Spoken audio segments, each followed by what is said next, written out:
Trump ने भारत से imported articles पर 50% टैरिफ लगाने की बात कही है। टैरिफ एक देश दूसरे देश से एक्सपोर्ट या इंपोर्ट किए गए आर्टिकल्स पर लगाते हैं।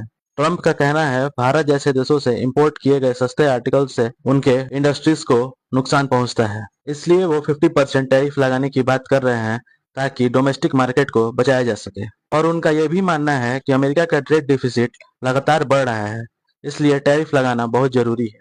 उनका ये कदम अमेरिका फर्स्ट पॉलिसी का हिस्सा है, लेकिन सवाल उनके बताए गए कारण से उठ रहा है। उनका कहना है कि रसिया यूक्रेन में इमरजेंसी वार कॉन्फ्लिक्ट होने के बावजूद भारत रसिया से तेल खरीद रहा है और वहां के रेवेन्यू को बढ़ावा दे रहा है। और ट्रंप को यह भी सोचना चाहिए कि इंडिया सेकंड लार्जेस्ट इंपोर्टर है क्रूड ऑयल का।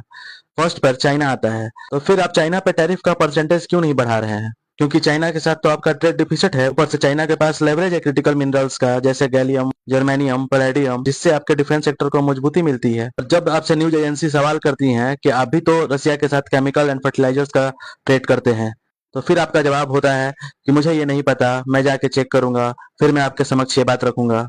ये कहाँ तक सही है?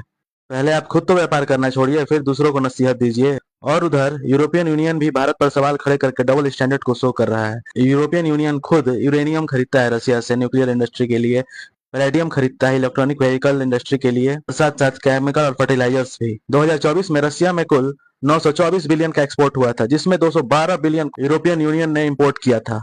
ये क्या दिखा रहा है? ये डबल स्टैंडर्ड नहीं दिखा रहा है तो क्या दिखा रहा है? आप खुद एक्सेस ट्रेड किए जा रहे हैं।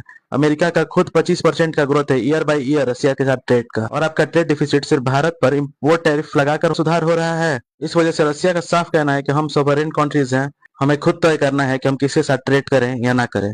इसी बीच अजीत डोभाल भी रसिया गए हुए हैं और टैरिफ से जुड़े मुद्दे पर बात हो सकती है।